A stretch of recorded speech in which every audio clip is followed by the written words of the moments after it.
Bismillah Rahman Rahim. Greetings and salutations to all our beloveds all around this world and all beings in all realms who may be listening in ways we are not aware of.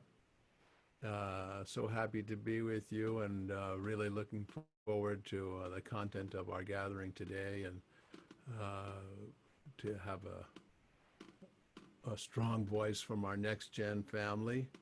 And let's recite the invocation together. Speak out loud if you like, but be muted, and Tamam and I will recite. Here we go. Toward the one, the perfection of love, harmony and beauty, the only being, united with all the illuminated souls who form the embodiment of the Master, the Spirit of guidance. Amen. So let's go to, actually we're going to Israel to hear it in Russian. Go ahead. Wait to say hello to everyone, give us your name, and that way you'll come on screen. Hello everyone, my name is Alisa. Miss you all. So hungry.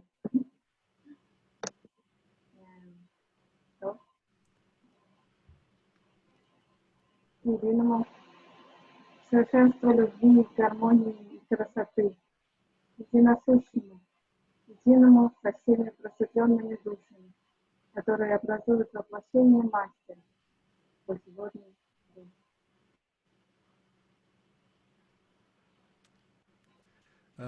Thank you.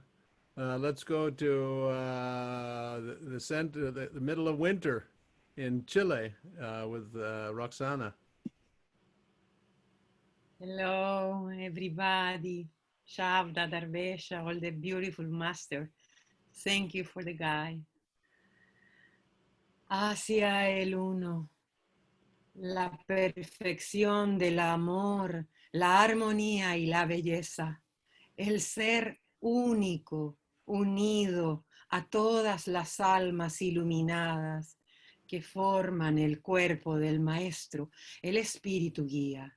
Bismillah, Rahman, Rahim. Comenzamos en el nombre de Dios, que es todo misericordia y compasión. Amén.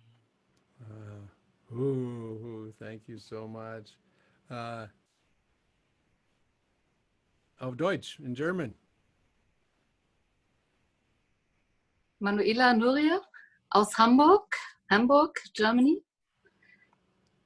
Dem einen entgegen, der Vollkommenheit, der Liebe, der Harmonie und der Schönheit, dem einzig Seienden, vereint mit all den erleuchteten Seelen, die den Meister, den Geist der Führung verkörpern. Amen. Amen. Dankeschön. Dankeschön. Let's go to the beautiful islands of Hawaii. In Hawaiian. Aloha, my name is Kealohilani and I'm in Hawaii, obviously. Ikai ekahi, kahemolele o ke aloha, ka lokahi a me kanani ke kanakavali no, hui puia me na uhane malama lama. Ka mea ihana ka ho'okino o ka haku, ka uhane o ke alakai. Amen. Aloha. Any other language we can have the blessing of? May I do Farsi? Please, wave your hand so we can find you. I'm Nushin Ranjbar from Iran, but I live in Tucson, Arizona. Greetings and thank you. به سوی آن یگانه او که کمال عشق زیبایی و هماهنگی است، او که با تمام روح‌های اشراقی یکی شده است و تجلی ذات است، آن روح راهنما. آمین. Amen. Oh, thank you so much. Any other?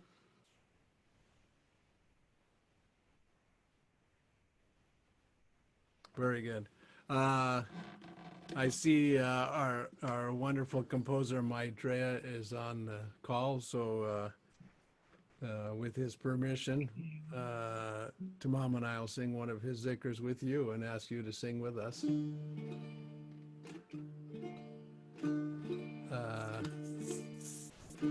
This one has free dance in it, and just to give a little highlight, I traveled with Murshid Sam for 5 weeks on the East Coast in 1970. He was teaching in the fall of 1970.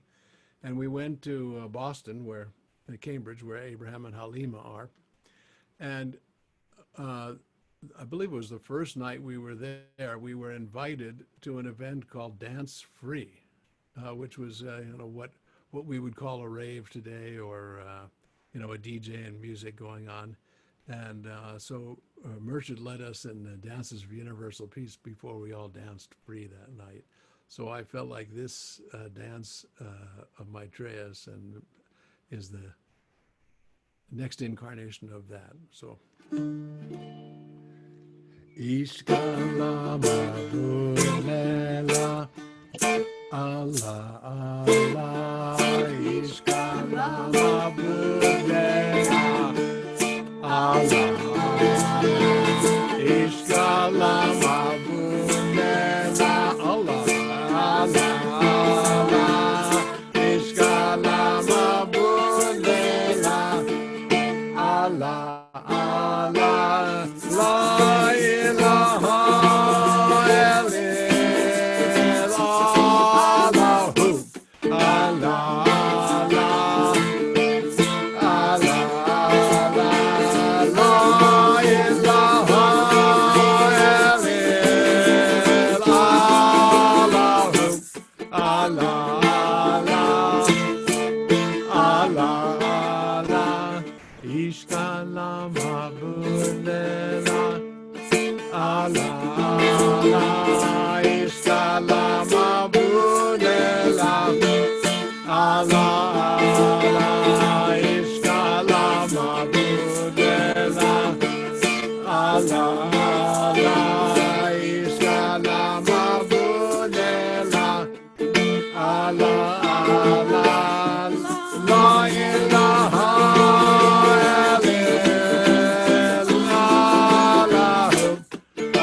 Once more, here we go. Ishkala Mabudela Allah Allah Ishkala Mabudela Allah Allah Ishkala Mabudela Allah Allah Ishkala Mabudela Allah Allah La ilaha illallah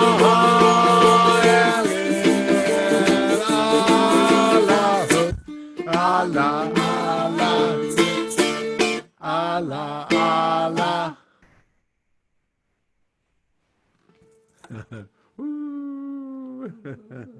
Thank you. Yeah, keep those compositions coming, Maitreya. Estafila, Shabda, you're a little bit quiet when you're speaking. Okay, good. I'll pull my microphone in close. Here we go. How's that? Is that better? It's better. It could be a little bit more, but it's better. Okay, let's see. Okay, there we go. I want to continue on the same Wazifa track as we were 2 weeks ago, for those of you who are reciting with us every day. But I've added one, so we have a pair. The first is Ya Jabbar, Ya Jabbar. As I told before, the most telling root is the the person who puts the broken bone back in alignment. And so I believe we can take from that that this is a wazifa of strength, and it's a strong movement to heal fractured existence. So we combine that with Ya. In India, Ya Azim. If we were in more classical Arabic, Ya Adim, like a DTH, Ya Adim. Either way is fine. And this is a wazifa Murshid Sam gave me to say every day. So I've been saying it every day since 50 some years. And when he gave it, he said it was for the highest purpose, for the fullest realization for all beings in all realms. And then when we did research into it, we found that there was a root that said it brings Allah right into the bones. So I've often given it to people with osteoporosis as well. This is a beautiful pair for that as well. But to bring a realization, to bring Allah right into the bones. So let's recite a few times, and then I invite you to continue in this way.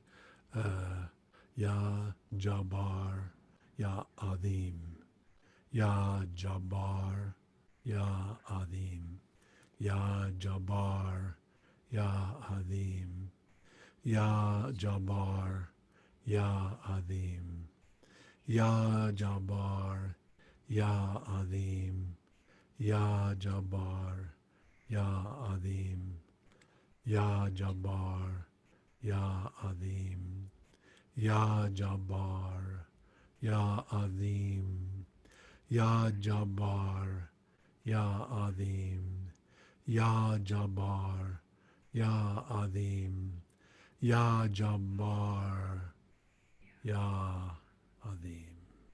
So you can breathe out in the fikr Ya Jabbar and breathe in Ya Adim in the fikr.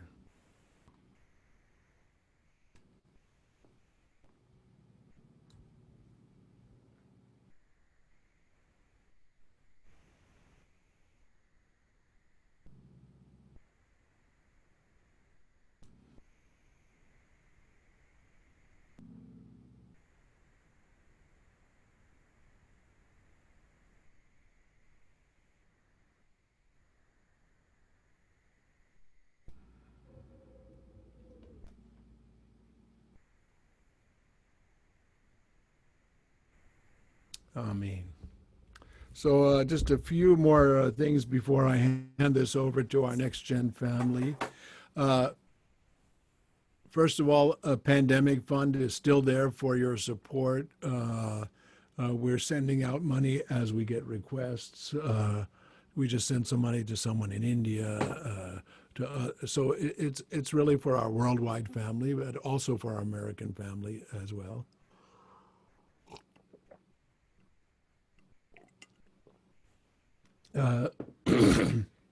Excuse me. One thing we decided for while the next gen family will be presenting is we're going to turn the chat bar off. So that means we won't be distracted by it, and we can give our full attention to them. Once the call is, at the end, we can turn the chat bar back on. So that'll be easy. And then last thing, I really want to give a shout out to our Khalifa, Basira Beardsworth, who's our secretariat, who just put out the Rouhaniyat News. And it's really something you should savor. And there's 33 articles in it. So it's like a book.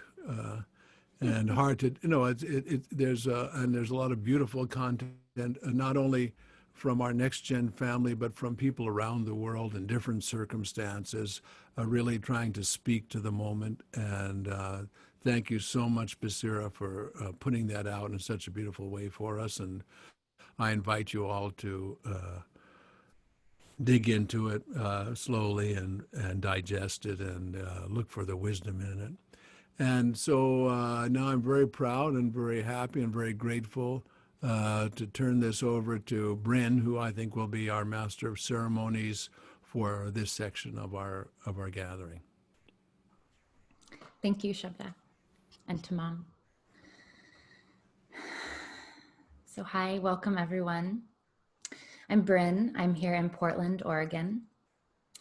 And I've had the just immense pleasure to collaborate with some incredible next generation Sufis and dear friends of mine from across the United States to put together this call and this offering for our community. Obviously, racial justice is not limited to the United States, and we are so grateful to have our global family with us on this call. And we know that we are in a particular moment ignited by the killing of George Floyd and the ongoing protests demanding a dismantling of our current racist systems and structures.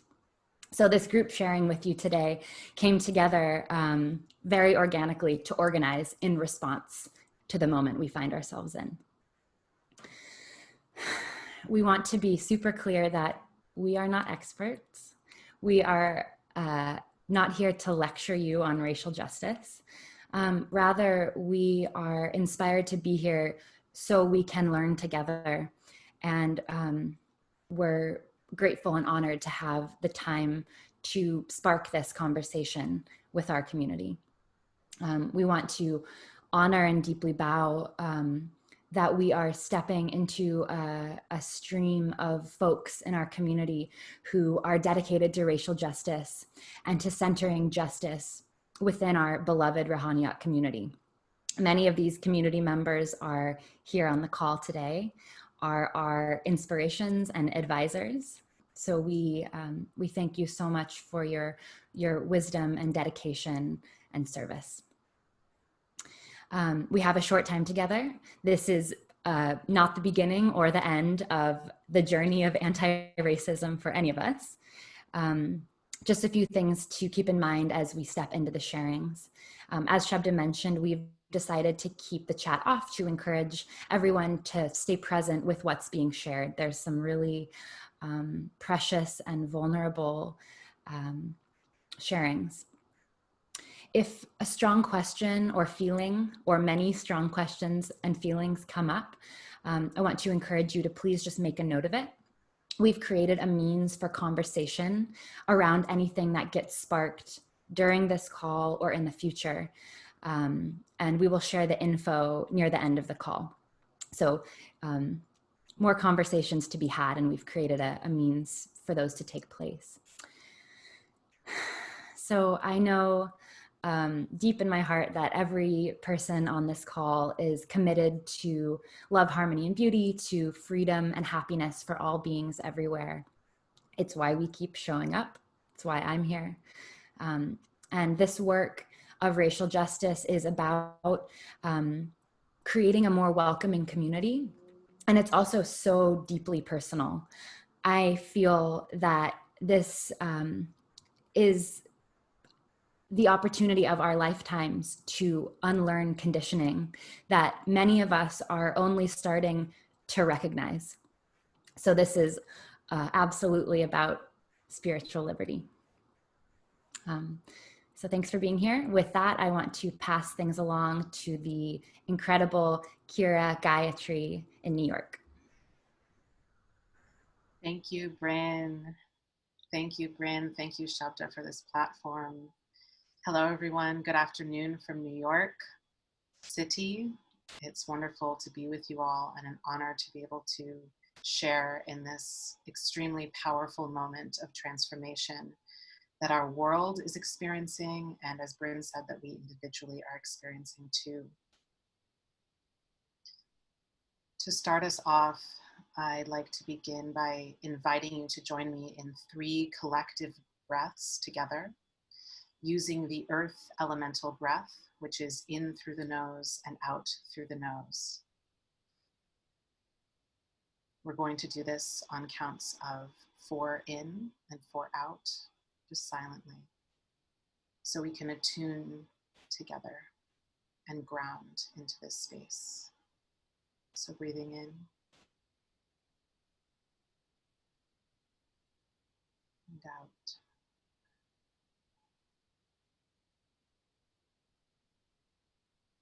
In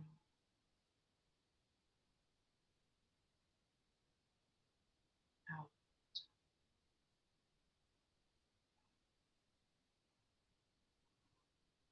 In out.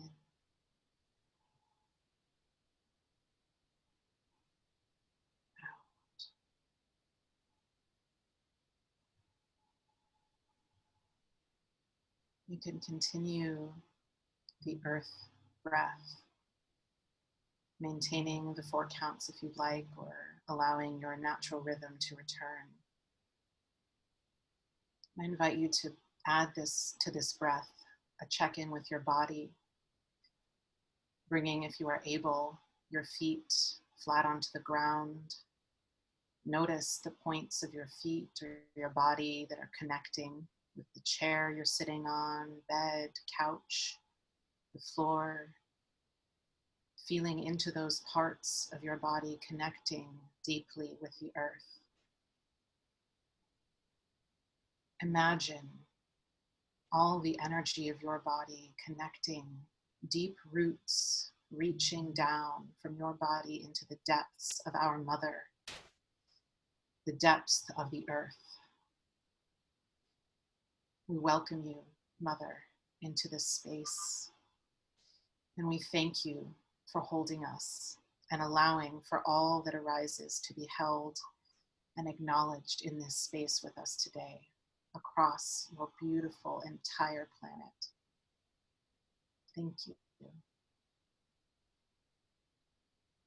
And for all of you here, if at any point you feel yourself experiencing discomfort, fear, unworthiness, shame, anger, any of these big emotions that easily unground us, I invite you to come back to this breath and this feeling of being held and supported by the Earth Mother.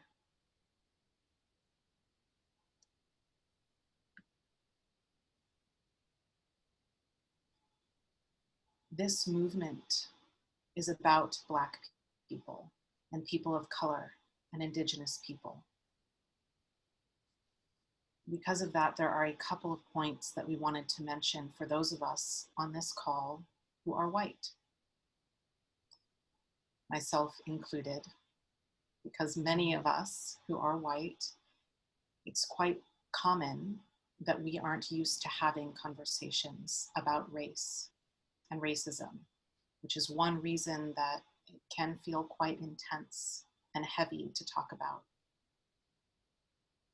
We invite you to sit with us through these moments of discomfort that may arise.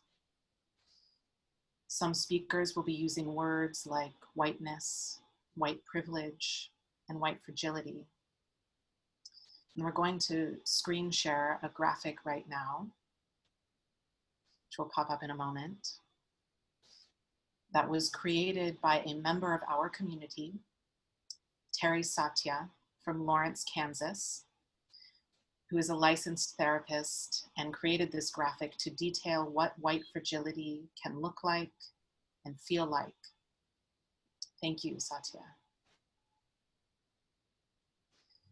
Firstly, I want to say that being in a position of privilege doesn't mean that you haven't experienced suffering, challenges, or trauma in your life.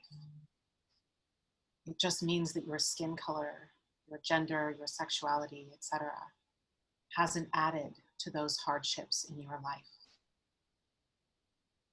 This is something that I learned and that has been useful to me. Second, as we look at this graphic, please understand that anti-racism work is about defending Black lives, lives of color. So for the white folks here, we have an opportunity, as Bryn said, to dive deep into the shadow work of uprooting our racist conditioning.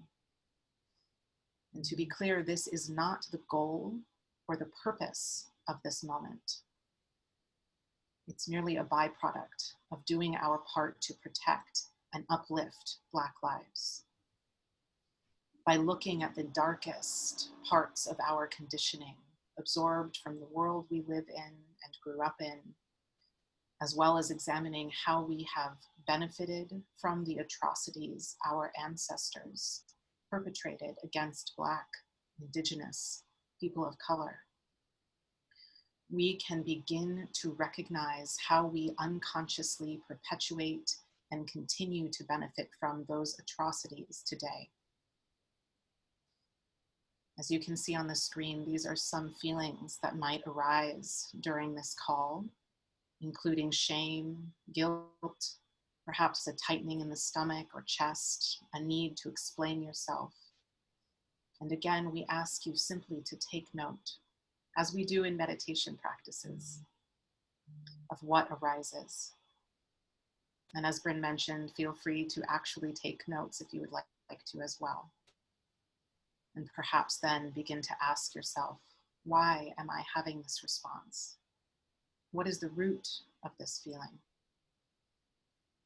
Please know from the bottom of my heart and everyone here sharing on this call today that we have experienced these feelings too. It is not easy, it is not comfortable. And so we thank you deeply for diving into this discomfort with us. This work is ongoing. It will be ongoing for our entire lives. We are merely here to share some of our individual process in the journey to becoming anti-racist. And so now I'm going to invite a few folks to share some experiences of beginning to notice racism within themselves and within the world. I'll start by passing it off to Lindsay Azali. Thank you, Kira. Hello, family. I'm very glad to be sharing with you today.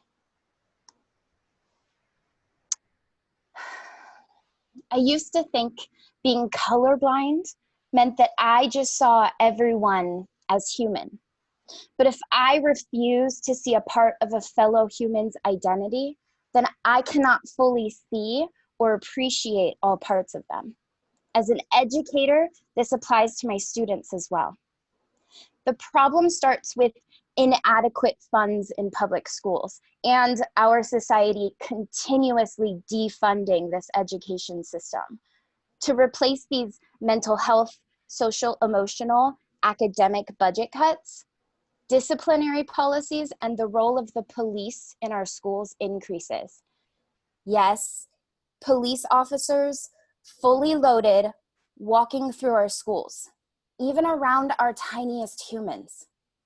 If students get into enough trouble, they are put into the juvenile justice system where educational services are extremely rare. In turn, these students who are disproportionately Black end up being more likely to continue into the prison system. This happens because there is only one direction: school to prison. There is no design for prison to school rehabilitation. Let me be clear. Systemic racism begins with our students in the education system and then continues into the society at large. The system was designed this way from start to finish. As an educator, I have to be hypervigilant and deliberate with how I attack racism within my classroom and school. I'm not perfect at this, I can promise you that. I must check my privilege time and time again as a white teacher to students of color. And if I, as a Sufi, want to be a guiding light of love, harmony, and beauty in our world, I must do the hard spiritual work right here and right now. How can I sit by as I tell our children they can be all that they want to be, while society holds them in their place by a knee to their necks? We must all do this work together. We cannot rely on our babies to be the only ones learning and growing. It won't be easy, beloveds. It's not easy to look inward at our own biases or even talk about racism as a systemic issue. But if we can ask our tiniest humans to do it, we must be willing to do it ourselves. Thank you.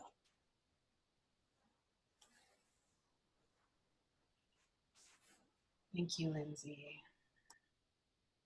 Thank you. I'm going to now share a little bit from my personal experience. Gayatri again here. For those of you who don't know, one of the things that I do in New York City is that I teach acting and playwriting classes at Rikers Island and other New York City jails, which I've done for almost 4 years. I want to make a distinction clear that Rikers is a jail, which means that the people I work with there are still waiting for their trial and sentencing, and are there only and primarily because they cannot afford bail. This poem was written just after I started volunteering there. Rainforest, dedicated to Bein Halakim Elamin. If this world were a forest, I'd be one tiny white mushroom at almost the top of the canopy, who's been given enough sun and the right amount of rain, with just enough sight to know my height and see the shade cast down from those above. Here's a little of what I learned, and I promise it's all with love. At what point do we forget we're all just creatures in this forest, surrounded by many others, all deserving of life, but born into different worlds? The soft moss, baby beetles, large ferns, and flying spiders, each sip the same air and suffer when fire flares. And when one species is at risk, our delicate ecosystem begins to crumble. Now too many beetles, suddenly receding moss, everyone suffers the domino effect of this loss. If the health of the whole, and therefore each individual group, is dependent on the rest, how is it okay that I have to curate my clothes for safety, let alone success? And if I choose wrong, it becomes my fault for being harassed, my fault for lesser pay, my fault for choices that were never designed to go my way. Now let me be clear. I'm privileged too. My skin works like opal magic, and for years I didn't know. I thought because I was nice and smiled and shed a tear, they'd say, just get home safe and you have nothing to fear. Then I came here to New York City, dense old growth canopy, rich with diversity. Suddenly in high quality, I see the way my browner friends come into negative contact with authority. It's not fair I won't get caught. Not fair I can walk away. Not fair I'm the one presumed innocent when, for the same, my friend with kinky hair gets locked away. So while the cat calls for wearing nice clothes, tight clothes, because I have to, so I fit in at work with the corporate bros, and the typecasting as smart for my glasses or butch for my size, won't let me show my range unless I start to heavily exercise. While these opposing standards pain me, near impossible to compromise without compromising me, the women of color and people of color who know more, do more, even the ones who earn more but are still seen as less, will remain more likely to be put under arrest. Yes, this forest is under duress, and we have to untangle our ancestors' mess. It can't be ignored any longer, because if we don't put this raging fire out, there will be nothing left but ash for us to talk about, unless we start listening, learning, and acting through our love. Begin to support the youngest trees and lift each other up. Create irrigation systems of peace so everyone can fill their cup. Because out there in the forest, pines grow right next to oaks, and it doesn't matter at all what color fall provokes. As a white person, I am not often the ethnic minority in a large group of people, but I am by a long shot every single time I go into a jail to teach. I see disproportionate numbers of almost exclusively Black and brown bodies in jumpsuits. If you are not familiar with the US prison industrial complex, I urge you, I implore you, watch the documentary 13th on Netflix to learn more. Then watch it again. Thank you. We pass it on now to Sam.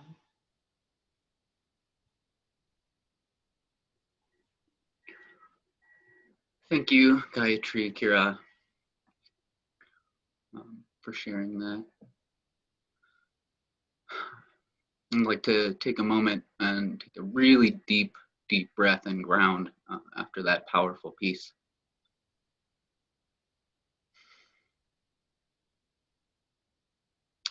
And I'm just going to tell you a short story about me realizing some systemic injustice that I had never thought about before. So driving back from the Standing Rock, North Dakota protest with a friend of mine from the Piikani Blackfeet tribe, we were driving across the Great Plains where you can go hundreds of miles without encountering services, just little exits to farmland.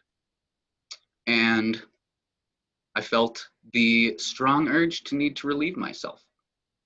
And so I asked my friend, can we pull off at one of these exits so that I can step outside the car and pee in a bush? And he told me, Sam, I can't do that. If I do that, if I step outside this car and pee in sight of the road,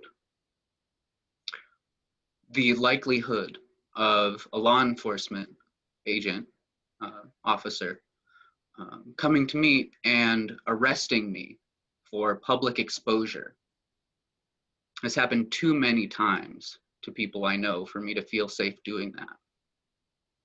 It would brand me. They have free reign to brand me as a sex offender for the rest of my life, taking away my citizenship and my humanity. And so in that moment, I got a literal lesson in holding and sacrificing my own comfort to respect the needs and the safety of my brother. Thank you.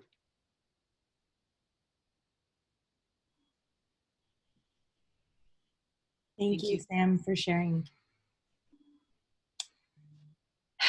Hi, everyone. My name is Malika, and I'm coming to you from Los Angeles, California. I'm just going to share a little piece and then talk about some of the resources that we have that will be shared later. So, to the naked eye, I look Asian and I look white. However, what many people don't know is that I'm full Asian and I was adopted by a white mother and a Chinese father. Growing up, I identified as white and as Asian, but the truth of the matter is I'm not white at all. Do I culturally identify with being white? Absolutely. With that being said, being Asian in this Ruhaniat community is what sets me apart from about 80% or more of our community. And I feel that with that being said, being Asian is what's considered, quote, model minority. Growing up in this Ruhaniat family, I've never felt different, and that is so wonderful. But as I got older, I realized that there was nobody that looked like me, and there were very few people who I saw that matched my skin tone. And of course, my dad is one of them. When I would go out in public as a kid with my mom, I would try to look as, quote, white as possible and do my part. But then when I went outside with my dad, I tried to look as Asian as possible and be quiet and be submissive, because that's what the, quote, Asian model minority stereotype is. With both of those things come meaning and value. And while being categorized as a model minority is okay sometimes, there's also the weight of being grouped with the privilege of being white. While there is value in also being Asian, there's also value in being able to pass for both white and Asian, and that's also what makes me so different from many folks in our community. With that being said, there are so many more ways that we can always be learning and growing, and I would like to share some best practices about how to best be an ally. With that being said, prioritize listening to Black folks, listening to people of color, and listening to their experiences and digesting what they have lived through. You can directly hear what people are asking for when you stop to listen to learn. You can also contribute your time and your money to communities, artists, scholars of those in the Black community and people of color for which work you are learning and experiencing. In addition to that, it's so incredibly draining for Black folks and other folks of color to educate white people because they have to do it all the time. And so with that being said, there's plenty of resources out there, and that's something that we will share later as a document that we have created to kind of begin those first steps if you have questions or you're not sure where to look.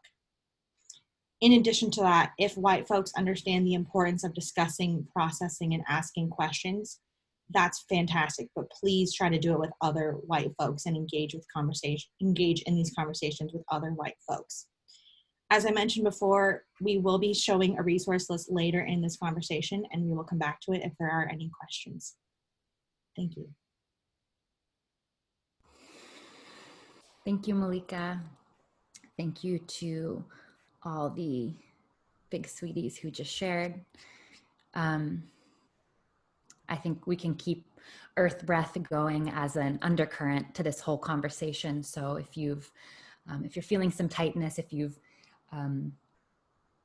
drifted away from your breath, maybe bringing it back, feeling the roots coming down through your feet, headed down towards the core of the earth. And as we let those stories settle, we're going to turn it over to Sage, who's going to share a song with us from the Conca.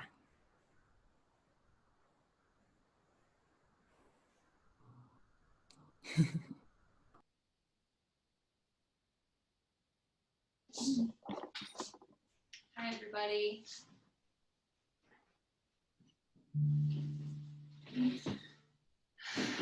So returning to the earth breath, breathing freely. I'm going to start with a song from the Unitarian Universalist hymnal that I learned from Sierra Lynn, and then weave in a song from the movement. And they support each other because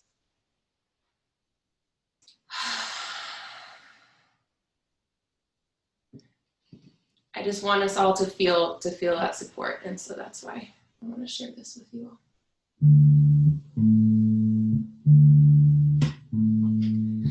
Breathe in, breathe out, breathe in, breathe out. Join me. Breathe in, breathe out, breathe in, breathe out. When I breathe in, I breathe in peace. When I breathe out, I breathe out loud. When I breathe in, I breathe in peace. When I breathe out, I breathe out loud. When I breathe in, I breathe in peace. When I breathe out loud. When I breathe in peace. When I breathe out loud. Breathe in, breathe out, breathe in,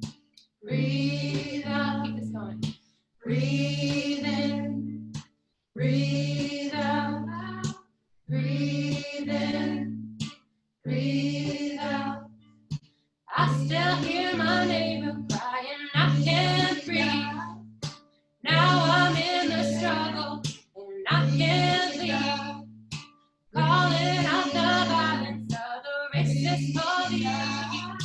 We ain't gonna stop till people are free. I still hear my neighbor crying, I can't breathe. Now I'm in the struggle and I can't leave. Calling out the violence of the racist police. We ain't gonna stop till people are free. We ain't gonna stop till people are free. I still hear my neighbor crying, I can't breathe. Now I'm in the struggle and I can't leave. Calling out the violence of the racist police. We ain't gonna stop till people are free. Breathe in, breathe out, breathe in, breathe out. When I breathe in, I breathe in peace. When I breathe out, I breathe out love. When I breathe in, I breathe in peace. When I breathe out, I breathe out love. I still hear my neighbor crying, I can't breathe. Now I'm in the struggle and I can't leave. Calling out the violence of the racist police. We ain't gonna stop till people are free. No, no, we ain't gonna stop till people are free. We ain't gonna stop till people are free.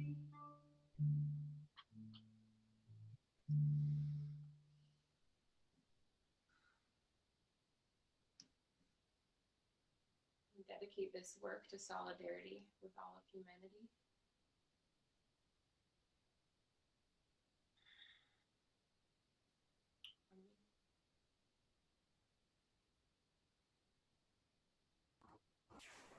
Thank you so much, Sage and Mega and Magdalena, 3 beautiful beings beaming in from the Conca. Oh, and more off screen. Yeah. So many friends from the Conca. Thank you for being with us and sharing those powerful melodies. Now I'm in the struggle saying I can't leave. Feel that. So from here, we're going to turn now to explore a bit the way whiteness is continually and often unconsciously centered in our communities. This is some of the part I said earlier where many of us are just starting to realize some of the conditioning that we're under. So we have some more stories, and I want to remind you, encourage you to stick with your breath as you absorb these stories. So I'm going to start with Willow, coming from Llama Foundation. Hi, everyone. My name is Willow, and most often I'm hanging out with Northern Colorado Sufis, but I am one of the very few lucky ones that gets to spend some time at Llama after doing a 2-week quarantine. So thank you so much for sticking with us, for listening to everyone who's spoken and sang before me. And I'm just going to invite us again to settle into the breath. And if you'd like to soften your eyes down, you're welcome to. Returning to the earth breath in and out through the nose.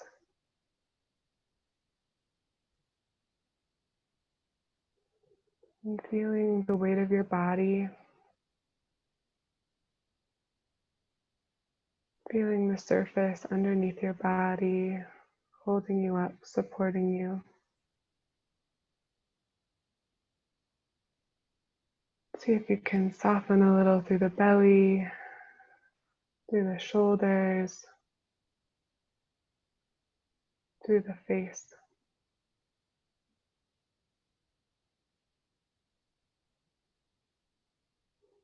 You're welcome to keep your eyes soft while I speak if it helps you stay connected to your breathing. But I have the honor to take a few moments to speak with you today about my relationship to universality. So I've spent the last year and a half in a Sufi program attuning to lineage, doing lots of fundamental practices and deepening my relationship to Piro Murshid Hazrat Inayat Khan. And I'm currently in a 2-year program to be an ordained Shirag, which is an interfaith minister based on Murshid's vision of the universal worship ceremony. I imagine many of you, if not all of you, are aware of this ceremony where we light a candle representing traditions, Hinduism, Buddhism, Zoroastrianism, Judaism, Christianity, and Islam. And often many others are represented as well. And through this study, I've been deepening my understanding of where these practices come from that we use today, and feeling so often the profound beauty of Murshid's message and his recognition of the, the golden thread of universal truth that is running through all of these traditions. And something that feels really essential for me to be engaging in these practices is to truly understand where they come from, how they got to me, got to us, and to look at my location and my privilege as a white woman in America in 2020 using these practices, and really sitting with the fact that when I pray in Arabic, I don't feel afraid. And I really believe that the practice and the context in which we practice matters. So Piro Murshid Hazrat Inayat Khan was raised in India in a Muslim household. He attended a Hindu school, and as many of us know, he was given the instruction by his teacher to unite East and West through his gift of music. And I highly recommend checking out some of the work that the Inayatiya has been doing. They're our sister lineage, and Omid Safi had a beautiful historic refresher for us, and Pir Zia also had an address. And they both remind us that in the early 1900s, when Murshid was teaching in America, there were many laws in place to keep people from South Asia out of the United States in an attempt to preserve America's whiteness. And that also meant that when Murshid was traveling in America with his brothers, that he was forced to obey the rules of segregation. And when he traveled with his murids, he wasn't able to use the same facilities as his white students. Even the brother of his wife, Ora Ray, refused their marriage, and interracial marriage was outlawed in many states at that time. And when I really start to attune to lineage and history and where these practices come from, I also ask myself, who are my ancestors? And how did my ancestors commit horrific acts of violence to colonize what is now the United States?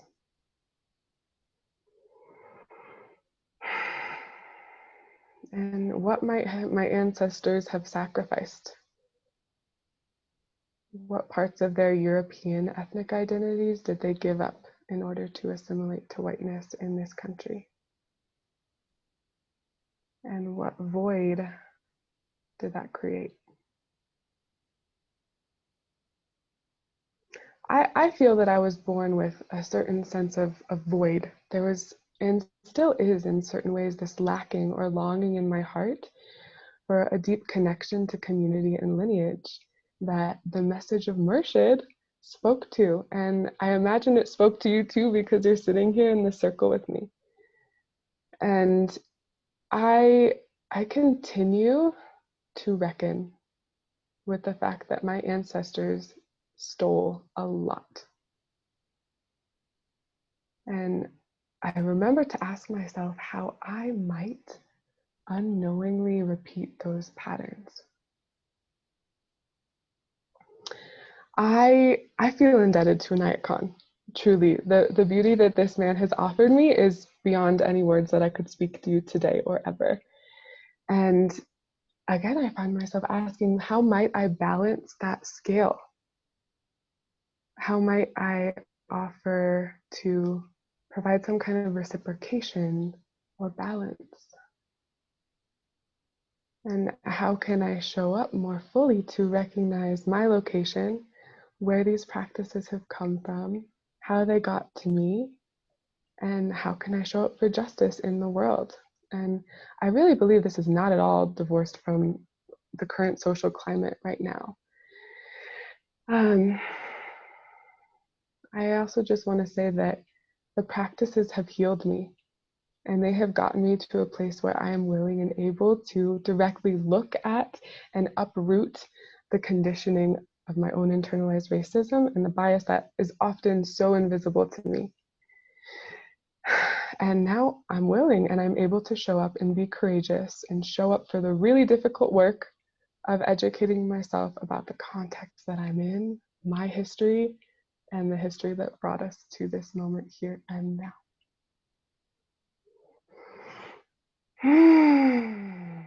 And just one last thing, I want to speak to the tendency to outreach for diversity in our circle. And I just want to share that the spiritual circles that I have had the honor to sit and be a part of, where people from all walks of life are there, I believe those spaces are really possible because leaders are openly doing their own work and speaking out about systems of oppression. And it is my deepest heart's desire that that is possible here in this circle. And I think if it is possible, we have a lot of work to do. So I invite any of you that may resonate with what I've said today to join me and devote ourselves to deepening our connection to lineage, to understanding our own ancestry, understanding voids and systems of oppression we may have inherited, uprooting them through education, showing up courageously with the open hearts that I know we all have, and taking tangible actions so that every being may truly be well. Thank you all so much for the opportunity to speak with you today. I'm really honored that you've all showed up for what we've prepared for you, and I look forward to continuing the conversation.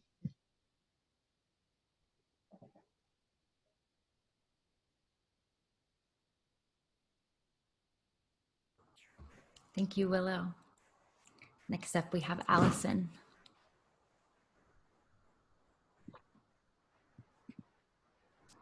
Hello.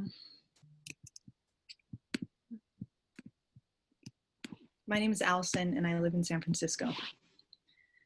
My experience of coming to the Sufi path was one of coming home, of return and heart recognition. I spent the entire week of my first Sufi camp finding myself overflowing with tears. I'd never been witness to so much collective love. From that point, which is about 10 years ago now, I dove into the path. I felt grateful to have come to Sufism on my own. I felt like I could see the Ruhaniyat clearly.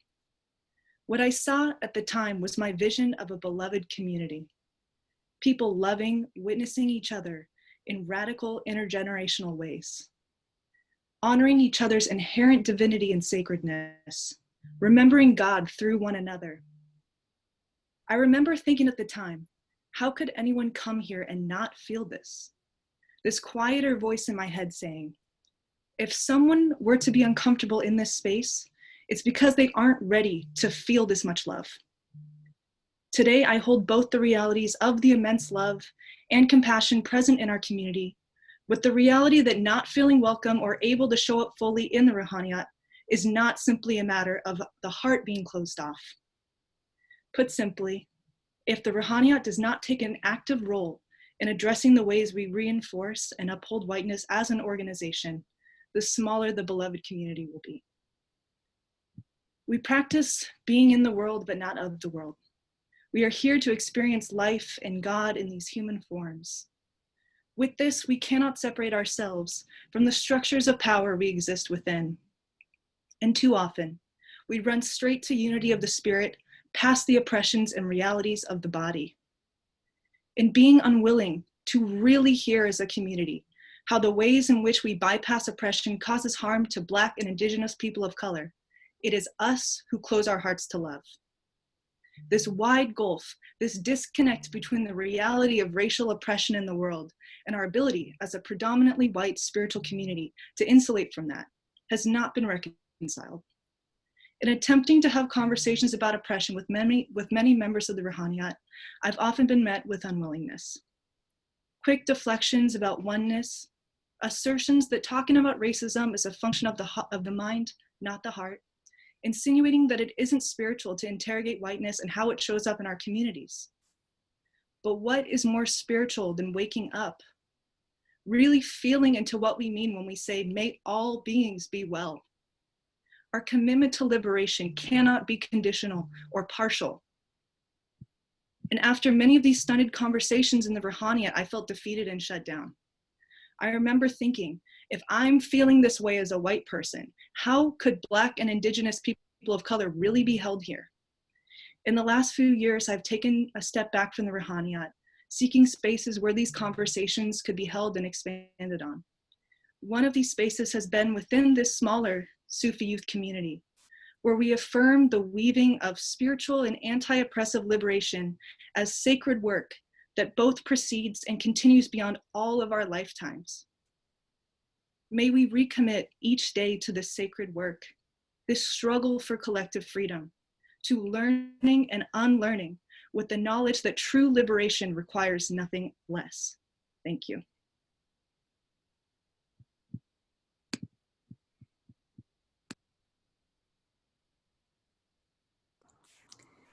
Thank you so much, Allison. Next up is Sam with another story.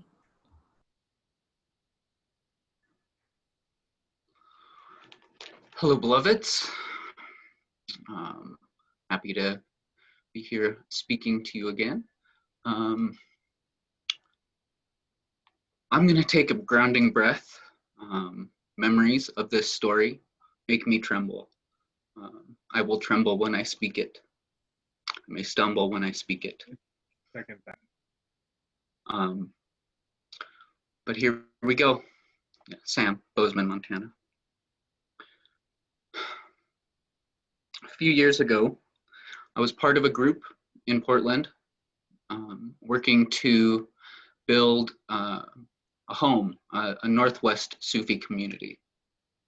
We based this project around Hazrat Inayat Khan's transmission of tawazi, an Arabic word which communicates an Islamic concept around radical hospitality, around the pure joy of sharing what you have with your neighbor, with your community. At some point, we had to officiate a religious association as a nonprofit. And in this group meeting about this, some of us proposed identifying as an Islamic organization. This was met by other members of our group with a total unwillingness to even consider this association. We were told, we're a universalist organization. It's not appropriate for us to identify with Islam. It was also voiced that there was a fear of social and personal repercussions for identifying with Islam, with our Muslim brothers and sisters.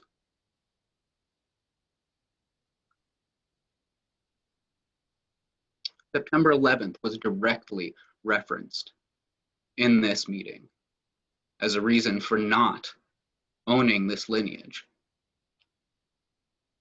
After the meeting, and numerous times afterwards, another member of the group came to me and told me, almost as a running joke, that anytime I talked about Islam, anytime I talked about the importance of honoring that lineage and that tradition, that they wanted to run in the opposite direction as fast as they could. And when I tried to have the conversation with them about the roots, the Islamophobic roots at the heart of that resistance and that flight response, I was told to my face in this difficult, heartbreaking time, raise us above the differences and distinctions which divide us.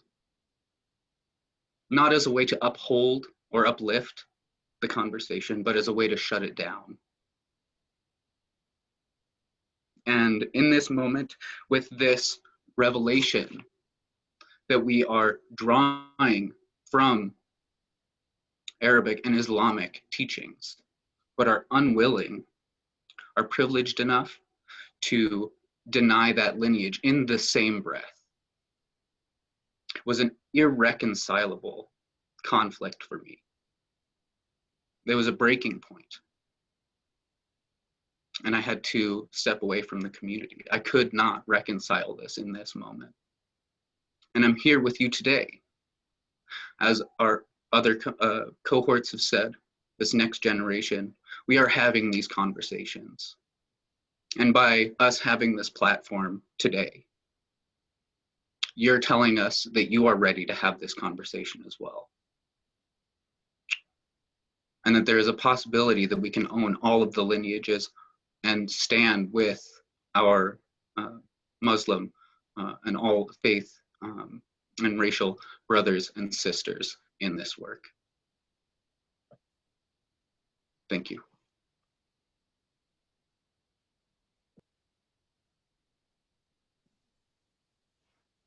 Thank you, Sam. My name's Ariel, Sitara Ariel, and I'm speaking to you from Brooklyn, New York.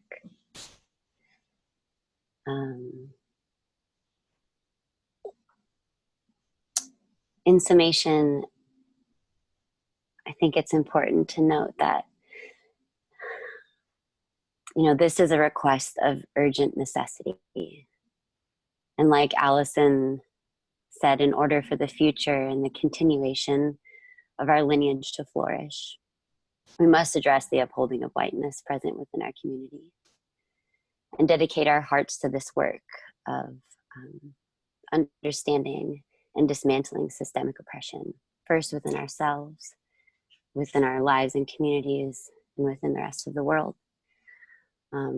Taking direct action to ensure that all beings may truly be well, may truly be happy, may truly have peace. I think it's perfect that Shabda brought in Ya Jabar to begin our meeting. Ya Jabar, the essence, the healing of fractured existence. And this is the work. This is a service to ourselves, to our community, to the world. And only through collectively working towards the freedom of all, that is where we will find true liberation. And we love you so deeply, and there's no need to be afraid. We're in this together, and we are just wanting to really voice that it is time, it is high time to get started right away. Turn it back over to Bryn. Thank you. Thank you, Ariel. I'm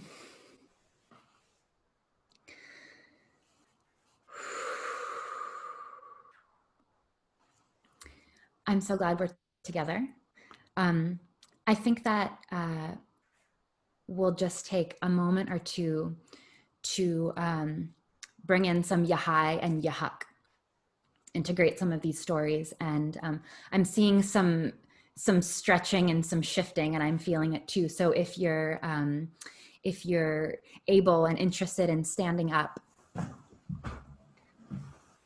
we can just have a little movement break, a little life and truth break. Actually, this whole Zoom is about life and truth, so it's not a break from that, but just Yeah, a movement break before we sit back down and finish out. Whew. So we can have our feet about hips width distance. Feel every corner of both of your feet grounding into the earth. Feel the roots stretching down through your feet, down, down into the earth. And we'll voice Yahai, life, this preciousness that is life, the life of all beings. And Yahak, and we can imagine this web of truth. And when we gaze at this web of truth, we see things exactly as they are, not as we wish they could be, not as we thought they were, but exactly as they are. So you can join me. We'll just do a few rounds. Yahai, Yahak, grounding it down. Yahai, Yahak, breathing. Yahai, Yahak. Yahai, Yahak. Yahai, Yahak. Yahai, Yahak. Yahai, Yahak. Yahai, Yahak. Yahai, Yahak. Yahai, Yahak. And one last time. Yahai, Yahak.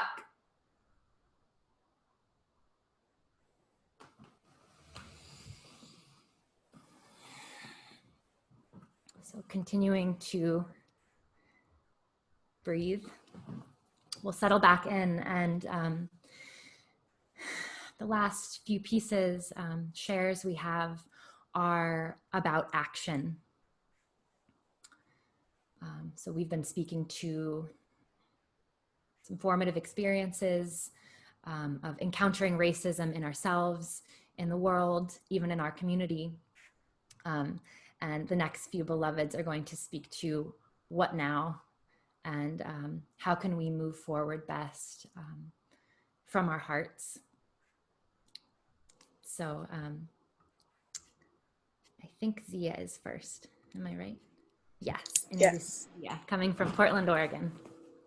Hello, so grateful to be here with everyone. As Bryn said, my name is Zia. I use she, her pronouns, and I'm from Portland, Oregon. In this moment, as we are gathering to talk about activism and spirituality, I wish to share more about my experience, or really about the gift that I've received in my work of activism in the Jewish community. I say a gift as I've been able to gain so much from this intersection of spirituality and activism. As Jews, we don't do this work out of guilt or out of trying to be good people or allies or moral obligation. We do this because the values and the practices of our spirituality and of our history have taught us that we must be spending every moment to protect our whole community, not just our spiritual community, but our whole community. In this moment, we say this words, Tikam Olam, which translates to world repair, in order to emphasize that this is a part of our spiritual duty. In this moment, many of my community now reiterate the message that Tikam Olam means Black Lives Matter. This is to say that our community will never be whole until Black lives truly matter and are fiercely protected. As a spiritual community, we understand that white supremacy is a toxicity that will harm us all, but will especially come for those who are most marginalized and disadvantaged. The Jewish people have faced systematic harm in the past where masses have turned an eye, or just a blind eye, out of apathy or fear. We understand why we cannot follow this same path of apathy, and why we must be advocates and allies to those who continue to endure oppression today. We also understand that we do not have to do this work alone. We understand that we are stronger together, especially when we come together as a spiritual community to reiterate one message that demands justice, a message that is backed by the Word of God. As someone who works predominantly with white Jewish organizers, the discussion of our privilege has been crucial. It is not something that is hampering us. It is not something that we let stall our work, but we aim to move past these feelings of white guilt in order to understand the privilege that we are able to mobilize as white Jews to highlight these issues. I've had the privilege to be able to work with many immigrant rights organizers in the Portland community, specifically as a Jewish organizer. There are so many groups, not just in Portland, but across the nation, across the world, that understand this power of spirituality to fuel activism. I'm grateful for groups in Portland like the Interfaith Movement for Immigrants' Rights Justice, who brings together clergy members, rabbis, and people of all spiritual faiths to speak out on the issues that are most important. I don't have enough to say about how much I respect the power of these rabbis and the words that they speak. And one of the things that I've learned the most from this experience is the power of intergenerational organizing. It is not just on these radical young folks that are going to make a change. It will take the experience and skills of us all, and to share us learning in together, and to just have more faith in the action together. I say this now to show that there is so much precedent and frankly so much power in letting our spirituality take form in activism. This is work that will not just serve your larger community, but will also serve and aid your heart and soul, as it brings such potential for inner growth and understanding. This current uprising is most certainly a Lashem Shamayim. This translates to for the sake of heaven. This is a pivotal moment that is truly sent from God. We must listen to this message. We must listen to this moment, gather our moral courage, and take action together. Inshallah.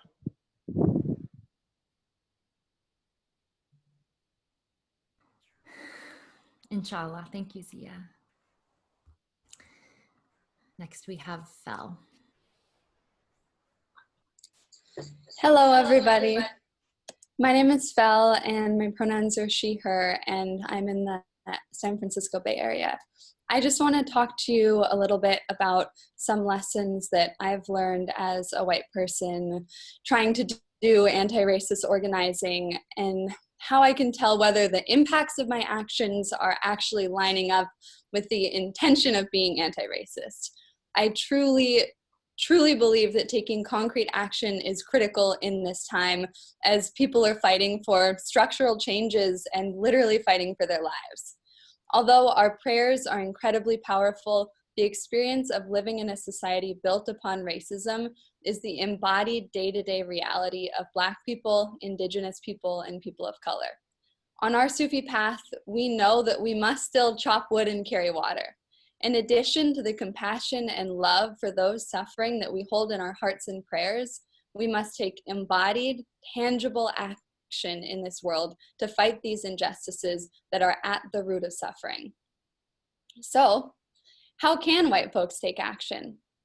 I ask myself these 3 questions to gauge if my support and action is actually anti-racist, and I encourage you to pose these questions to yourself as well.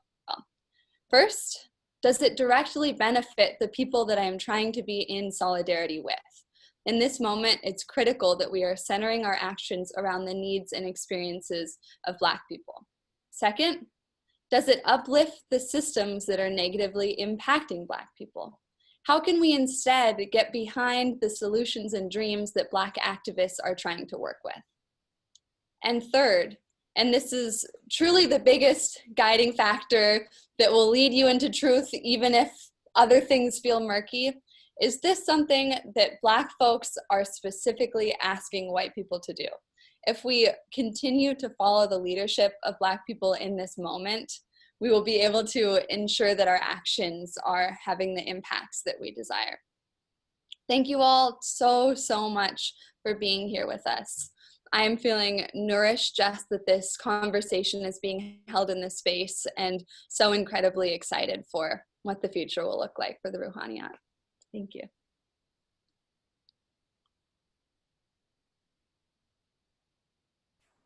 Thanks, Val. Tot.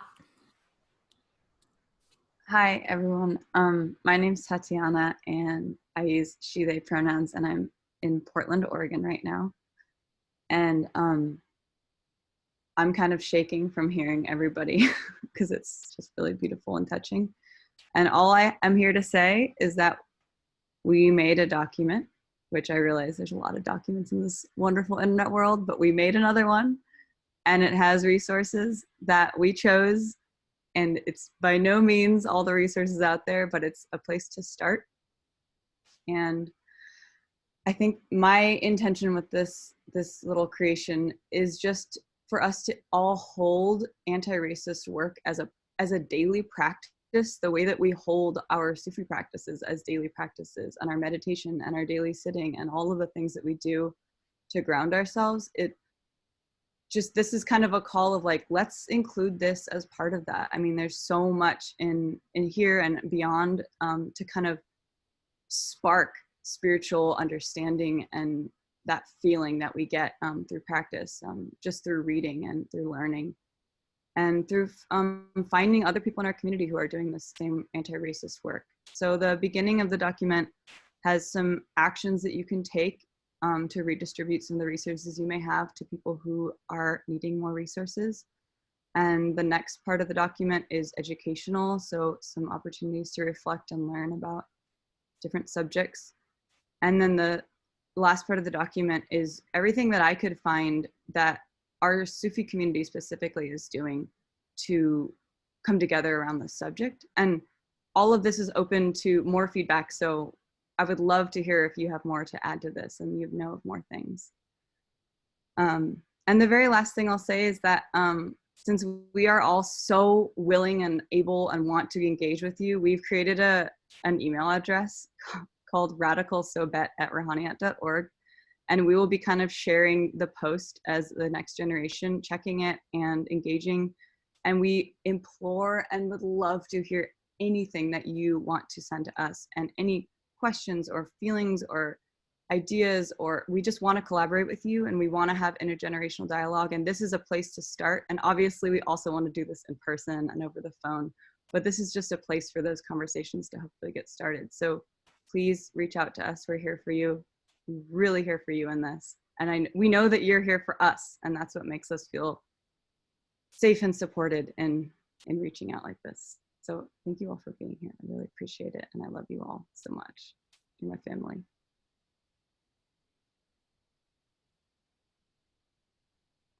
Thank you, Tot. So I believe that one of our hosts is going to share that document and the email, which is radicalsobet@rahaniyat.org, in the chat. These pieces will also be going out with the next family gathering invitation that Shabda sends. So if you miss it, it'll be in your inbox soon. So thank you so much for being here. This means a lot. Thank you for being committed to learn. The world needs us, needs our practice, needs our action. And it's our honor to be here with you. Thank you to Shabda and to our family for opening this space for us to share in this way. It's a big deal. To close, Ariel is going to share a prayer with us. And it's so it's both so completely relevant to this moment we find ourselves in, and you know, deeply embedded into our history and our lineage. So it felt like a beautiful way to close. So I'll pass things over to Ariel in Brooklyn. Hello again. We'd like for you to join us now in a healing practice to honor the souls that have been taken by acts of hate or systemic violence and racism, specifically souls that were taken within the last 40 days around the world in many countries. offering your healing love to bless the journey of their soul. So we have the names up on the screen. Please feel free to say them out in your room. Picture their names draped in that healing golden light directly from your heart. And let us ground into our breath, making sure our spines are straight, breathing at our own pace, grounding into the earth breath, and centering ourselves.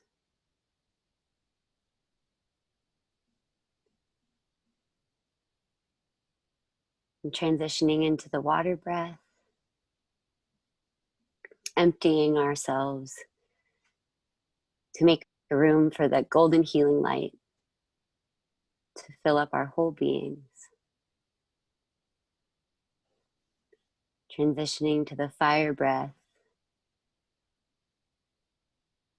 putting this golden light out into the world, draping it over these souls that we are about to name. The air breath, spreading it everywhere to all corners of the earth. And the ether breath, welcoming it into all of the seen and unseen places. So please cycle through these healing elemental breaths at your own pace. Whatever feels best to empty your vessel and become a channel of healing light.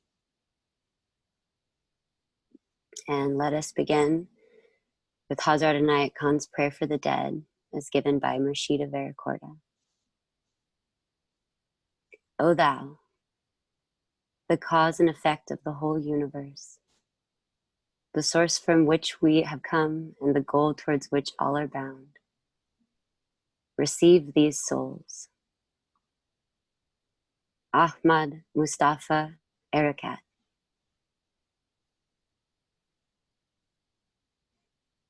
Andre Guardado,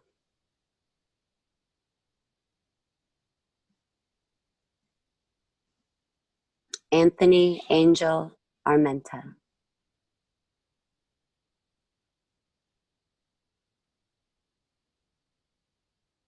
Bernardo Palacios Carbajal,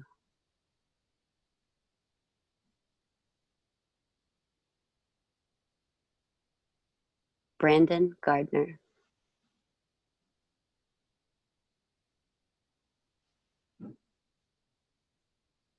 Brayla Stone,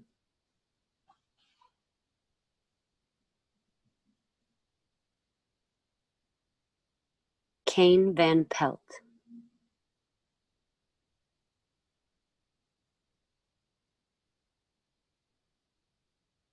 Chantel Moore,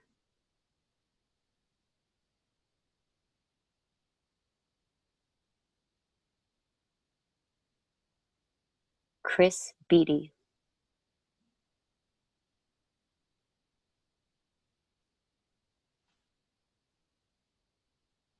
David McCady,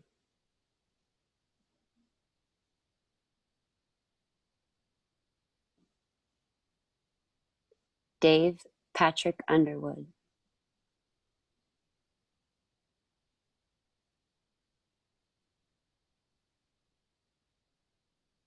Dion Johnson,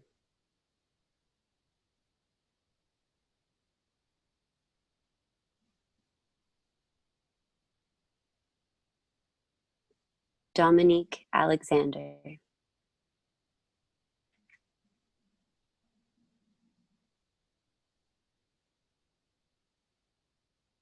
Dominique Remy Fells,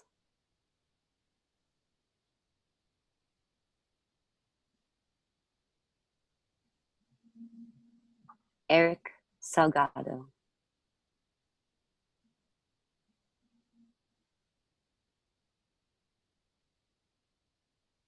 Iyad Al-Halak,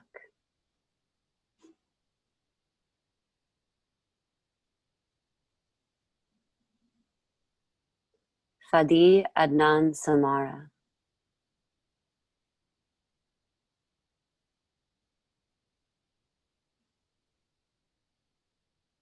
Felix Mapanda.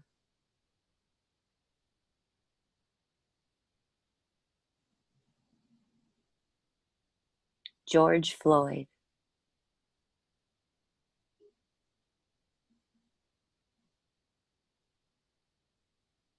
Hiba Momtaz Al-Zahari.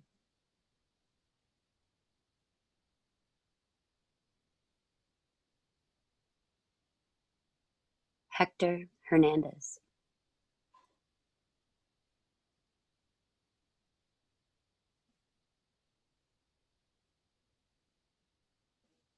Italia Kelly.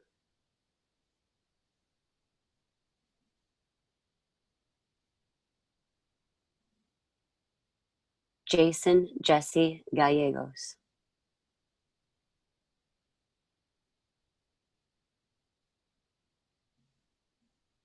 James Scurlock.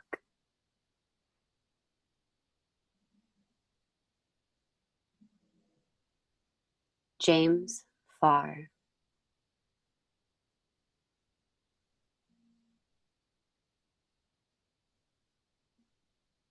Jamel Floyd.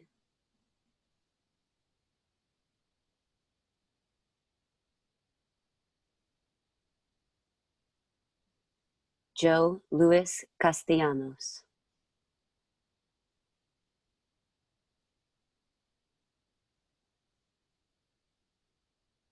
Justin Howell.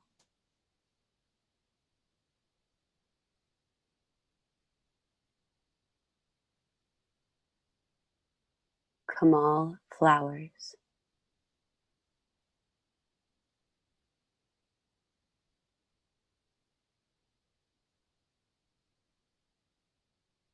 Malcolm Harsh.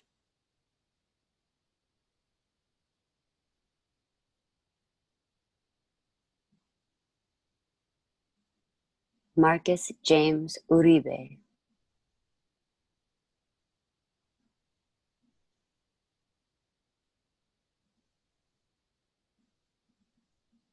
Maurice S. Gordon.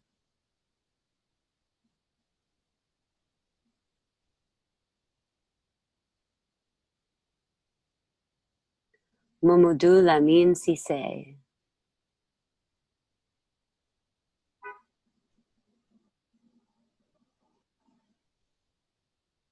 Louis Ruffin Jr.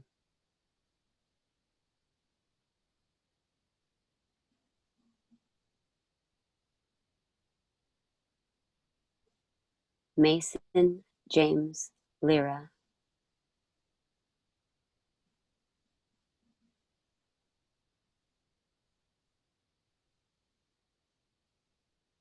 Michael Torres.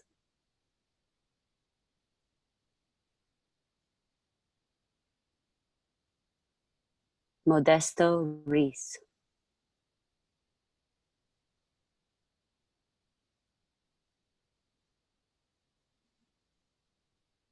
Nakia Crawford.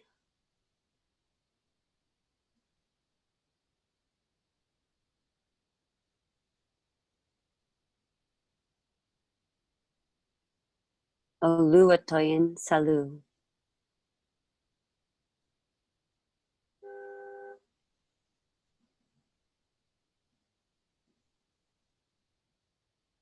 Rayshard Brooks.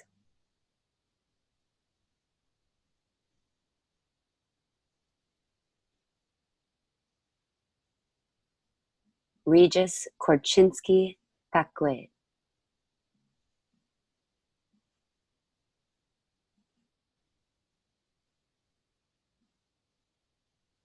Rimar Gagarin.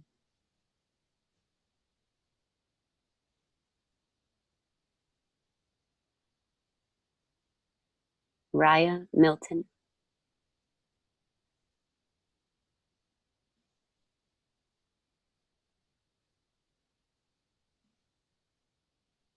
Robert Avitia.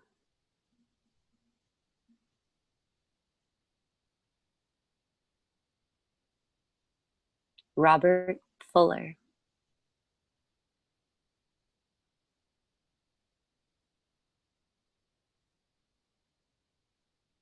Romel Mendoza,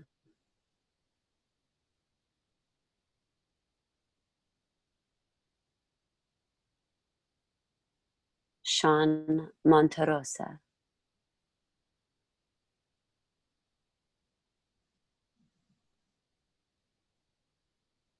Selena Reese Hernandez,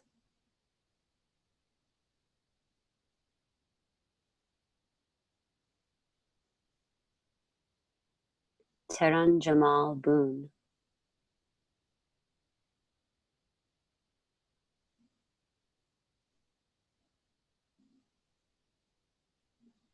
Tony McDade,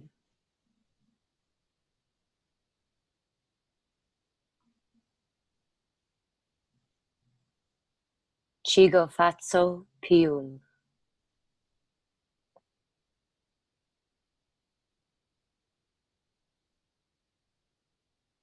Taekwon Graves,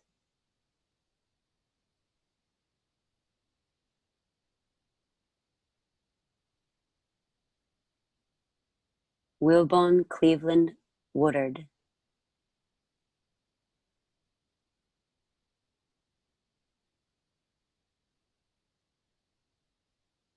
Willie Lee Corals,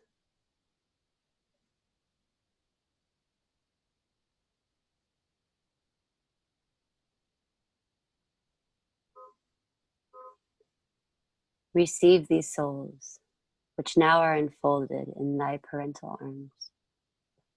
May thy forgiving glance heal their hearts. Lift them from the denseness of earth. Surround them with the light of thine own spirit. Raise them up to heaven, which is their true dwelling place. We pray thee, grant them the blessing of thy most exalted presence. May their life on earth become as a dream to their awakening soul. And let their thirsting eyes behold the glorious vision of thy sunshine.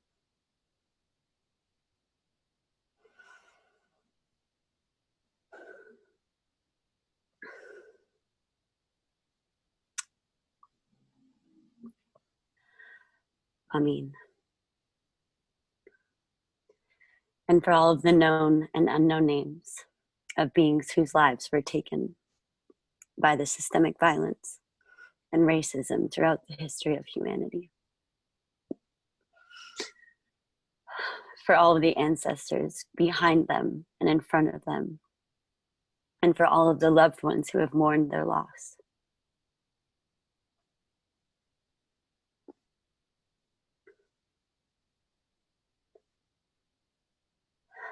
And let us close with Nayaz together.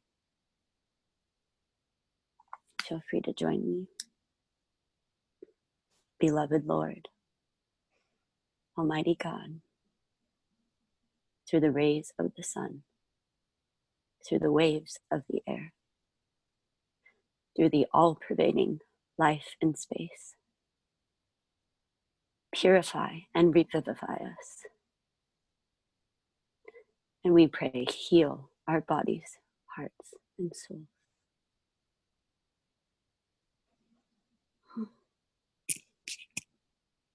Amen.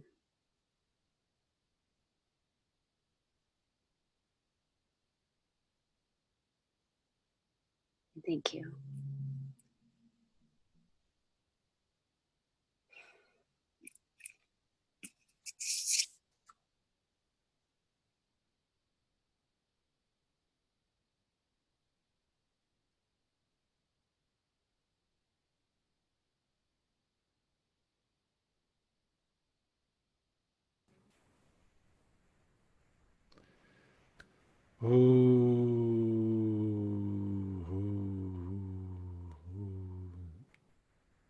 What a treat. Our hearts are moved. We're so proud to be intergenerational and to receive such beauty and wisdom from our Next Gen family, and from each of you on the call too, bringing your wisdom into this. And so nice to be at Lama Foundation together and your Murshid's Dargah. And thank you all so much. We'll see you in 2 weeks. Also, to reiterate what Bryn told us, the list of resources and so on, we'll have links to all of those in a few days in the letter, which will invite you to the next call, but we'll also connect you to the recordings of this call and all the other calls. And we had lined up all the recordings of Hazrat Inayat Khan and Murshid Sam and Pir Moinuddin, and we'll have to play those for you next week. And I invite any and all of you to stay on the call. We'll unmute everybody, and we can all have a cacophonous visit. But before we do that, let's sing. May all beings be well.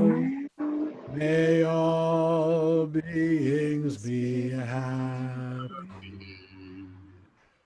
Peace, peace, peace.